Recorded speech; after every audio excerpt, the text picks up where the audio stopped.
Good evening, and welcome back. I am the crazy short hairy dude, and we are playing catch up on our series, Bram Stoker's Dracula. Excuse me. Um, so, last time, or yesterday, we left off where we have arrived at the castle, and we have met Count Dracula for the first time, and we've established that he does not, in fact, look like this.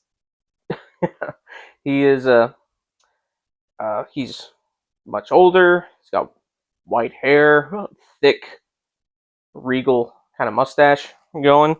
Um, he is dressed in all black from head to toe.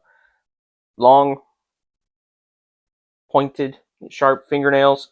Uh, his fangs are kind of visible. Uh, Very strong, aquiline face. Well, like very thin face, aquiline nose with like high arched nostrils. His ears are kind of pointed a little bit. Uh, yeah, the overall appearance is one of like, a mix of a corpse and some rat-like features. Honestly, uh, yeah, very odd-looking character.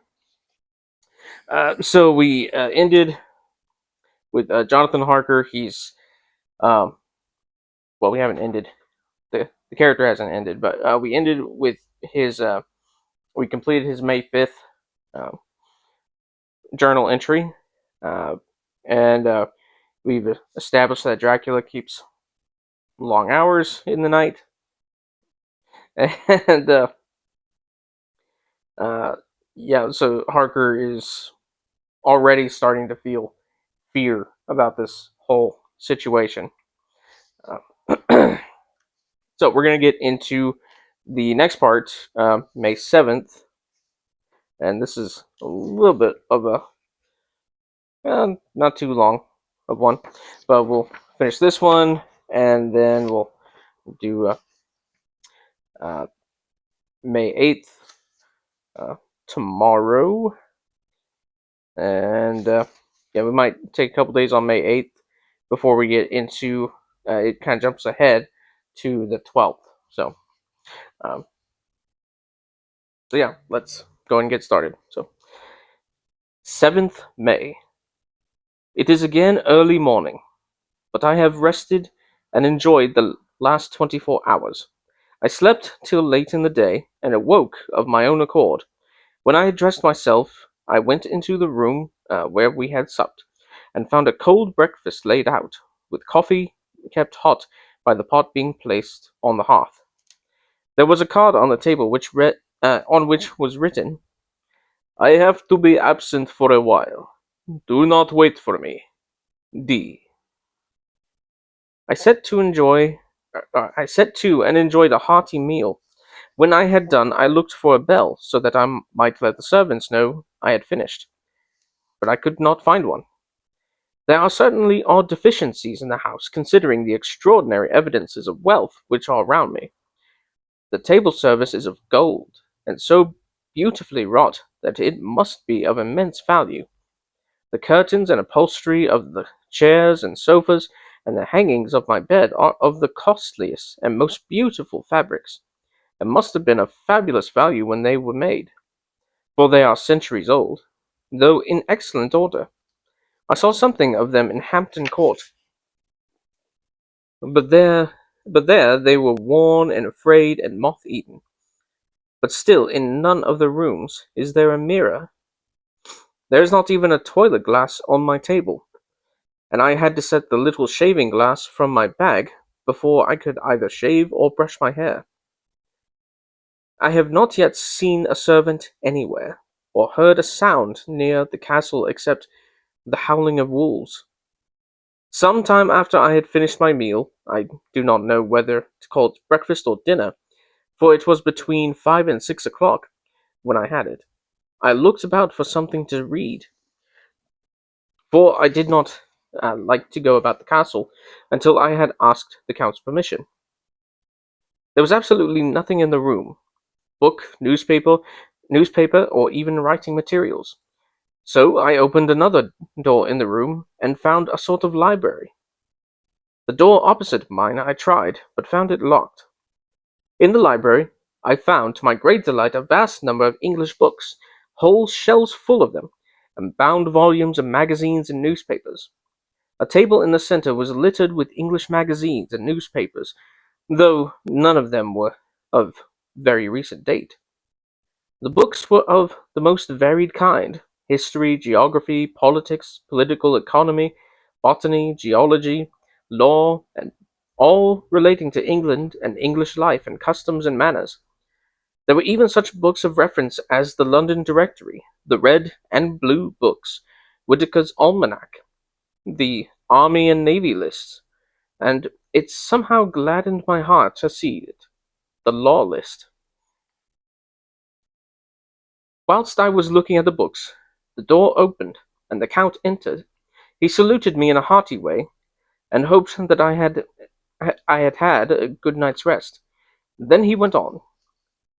"I am glad you found your way in here, for I am sure there is much that will interest you.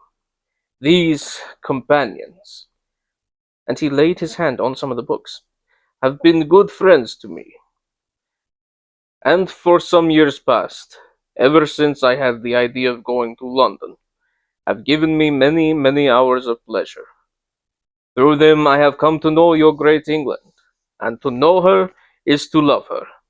I long to go through the crowded streets of your mighty London, to be in the midst of the whirl and rush of humanity, to share its life, its change, its death, and all that makes it what it is. But alas, as yet I only know your tongue through books. To you, my friend, I look that I know it to speak." "But, Count," I said, "you know and speak English thoroughly." He bowed gravely. "I thank you, my friend, for your all too flattering estimate, but yet I fear that I am but a little way on the road I would travel. True, I know the grammar and the words, but yet I know not how to speak them." "Indeed," I said, "you speak excellently." "Oh, not so," he answered. "Well, I know that did I move and speak in your London, none there are who would not know me for a stranger. That is not enough for me. Here I am noble, I am boyar. The common people know me, and I am master. But a stranger in a strange land, he is no one. Men know him not, and to know him not is to care not for. I am content if I am like the rest, so that no man stops me if he sees me, or pause in his speaking if he hear my words. Ha ha, stranger! I have been so long master that I would be master still, or at least that none other should be master of me. You come to me not only as agent of my friend Peter Hawkins of Exeter, to tell me all about my new estate in London. You shall, I trust, rest here with me a while, so that by our talking I may learn the English intonation, and I would that you tell me when I make an error, even of the smallest, in my speaking. I am sorry that I had to be away so long today, but you will, I know, forgive one who has so many important affairs in hand." Of course, I said all all I could about being willing, and asked if I might come into that room when I chose. He answered, "Yes, certainly," and added, "You may go anywhere you wish in the castle, except where the doors are locked, where of course you will not wish to go. There is reason that all things are as they are, and did you see with my eyes and know with my knowledge, you would perhaps better understand." I said I was sure of this, and then he went on. "We are in Transylvania, and Transylvania is not England. Our ways are not your ways, and there shall be to you many strange things. Nay, from what you have told me of your experiences already, you know something of what strange things there may be." This led to much conversation, and as it was evident that he wanted to talk, if only for talking's sake, I asked him many questions regarding things that had already happened to me, or uh, or come within my notice. Sometimes he sheered off the subject, or turned the conversation by pretending not to understand, but generally he answered all I asked most frankly. Then, as time went on, and I had got somewhat bolder, I asked him of some of the strange things of the preceding night. For instance, why the coachman went to the places where he had seen the blue flames. He then explained to me that it was commonly believed that on a certain night of the year, last night in fact, when all evil spirits are supposed to have unchecked sway, a blue flame is seen over any place where treasure has been concealed. That treasure has been hidden, he went on. In the region through which you came last night, there can be but little doubt, for it was the ground fought over for centuries by the Wallachian, the Saxon, and the Turk. Why, there is hardly a foot of soil in this region that has not been enriched by the blood of men, patriots or invaders. In old days, there were stirring times, when the Austrian and the Hungarian came up in hordes, and the patriots went out to meet them, men and women, the aged and the children too, and waited their coming on the rocks above the passes, that they might sweep destruction on them with their artificial avalanches. When the invader came, when the invader was triumphant, he found but a little, for whatever there was had been sheltered in the friendly soil. But how, said I, can it have remained so long undiscovered, when there is a sure index to it if men will but take the trouble to look? The Count smiled, and as his lips ran back over his gums, the long, sharp, canine teeth showed out strangely. He answered, "Because your peasant is at heart a coward and a fool. Those flames only appear on one night, and on that night no man of this land, if he can help it, will stir without his doors. And, dear sir, even if he did, he would not know what to do. Why, even the peasant that you tell me of who marked the place of the flame would not know where to look in daylight, even for his own work.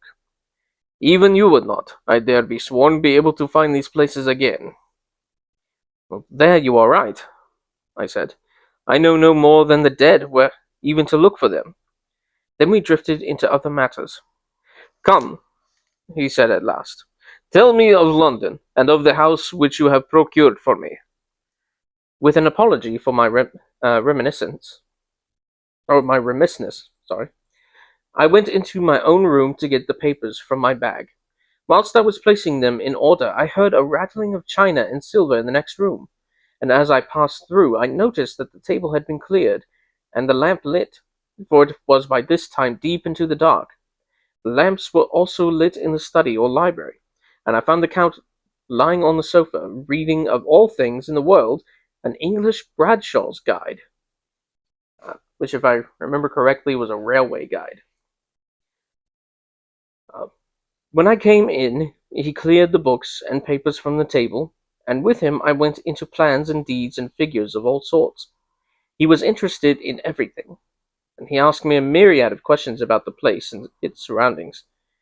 He clearly had studied beforehand uh, all he could get on the subject of the neighborhood, for he evidently, at the end, knew very much more than I did. When I remarked this, he answered, "Well, but my friend, it is not needful that I should. Or is it not needful that I should? When I go there, I shall be alone. And my friend Harker, Jonathan, nay, pardon me, I fall into my country's habit of putting uh, pat- your patronymic first. Uh, my friend Jonathan Harker will not be by my side to correct and aid me. He will be in Exeter, miles away, probably working at papers of the law with my other friend, Peter Hawkins. So, we went through thoroughly into the business of the purchase of the estate at Purfleet. When I told him the facts and got his signature signature to the necessary papers, he had written a letter with them to post to Mr. Hawkins. He began to ask me how I had come across so suitable a place, and I read to him the notes which I had made at the time, and which I inscribe here. At Purfleet, on a by-road, I came across just such a place as seemed to be required, and where was displayed a dilapidated notice that the place was for sale. It is surrounded by a high wall of ancient structure built of heavy stones, and has not been repaired for a large number of years. The closed gates are of heavy old oak and iron, all eaten with rust. The estate is called Carfax, and no doubt a corruption of the old quarter face, as the house is four-sided, um, agreeing with the cardinal points of the compass. It contains in all some 20 acres, quite surrounded by the solid stone wall above mentioned. There are many trees on it, which makes it in places gloomy, and deep there is a deep, dark-looking pond or small lake, evidently fed by some springs, as the water is clear and flows away in a fair-sized stream. The house is very large, and of all periods back, I should say, to medieval times. For one part of the stone is immensely thick, with only a few windows high up and heavily barred with iron. It looks like part of a keep, and is close to an old chapel or church. I could not enter it, as I had not the key of the door leading to it from the house. But I have taken, with my Kodak, views of it from various points. The house has been added to, but in a very straggling way, and I can only guess at the amount of ground it covers, which must be very great. There are but few houses close at hand, one being a large house only recently added to and formed into a private lunatic asylum. It is not, however, visible from the grounds. When I had finished, he said, "I am glad that it is old and big. I myself am of an old family, and to live in a new house would kill me. A house cannot be made habitable in a day, and after all, how few days go to make up a century. I rejoice also that there is a chapel of old times. We Transylvanian nobles love not to think that our bones may lie amongst the common dead. I seek not gaiety nor mirth, nor the bright voluptuousness of much sunshine and sparkling waters which please the young and gay. I am no longer young, and my heart, through weary years of mourning over the dead, is not attuned to mirth. Moreover, the walls of my castle are broken, the shadows are many, and the wind breathes cold through the broken battlements and casements. I love the shade and the shadow, and would be alone with my thoughts when I may." Somehow his words and his look did not seem to accord, or else it was that his cast of face made his smile look malignant and saturnine. Presently, with an excuse, he left me, asking me to put all my papers together. He was some little time away, and I began to look at some of the books around me. One was an atlas, which I found open naturally to England, as if the map had been much used. On looking at it, I found in certain places little rings marked, and on examining these, I noticed that one was near London on the east side, manifestly where his new estate was situated. The other two were Exeter and Whitby on the Yorkshire coast. It was the better part of an hour when the Count returned. "Aha!" he said. "Still at your books. Good. But you must not work always. Come, I am informed that your supper is ready." He took my arm, and we went into the next room, where I found an excellent supper ready on the table. The Count again excused himself, as he had dined out on his being away from home. But he sat on as on the previous night, and I chatted whilst I ate. After supper, I smoked as on the last evening, and the Count stayed with me. chatting and asking questions of every conceivable subject, hour after hour.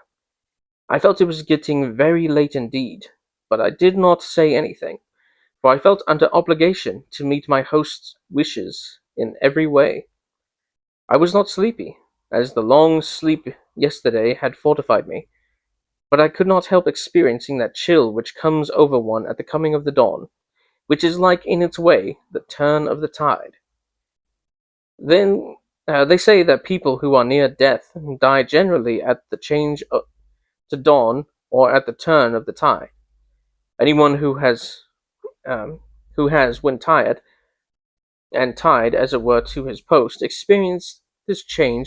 the atmosphere, uh, experienced this change in atmosphere, can well believe it. All at once we heard the crow of the cock coming up with its uh, preternatural shrillness through the clear morning air. Count Dracula, jumping to his feet, said, "Why, there is the morning again! How remiss I am to let you stay up so long. You must make your conversation regarding my dear new country of England less interesting, so that I may not forget how time flies by us." And with a courtly bow, he quickly left me. I went into my own room and drew the curtains, but there was little to notice. My window opened into the courtyard. All I could see was the warm grey of quickening sky, so I pulled the curtains again and have written of this day. All right, so that's May 7th right there. Tomorrow we'll get into probably the first part of May 8th. And yeah, we'll go from there. So, yeah, try not to make these too terribly long. Um, yeah, so I hope everybody's enjoying these. Um, if you are enjoying them, please hit the like button, and yeah, feel free to like and subscribe. Share this with friends, whoever, if you're enjoying these dramatic readings. Um, and also, happy Mother's Day to all the awesome moms out there. Y'all are loved and appreciated in more ways than you know. So, uh, until tomorrow, God bless, Jesus loves you, and have a good day.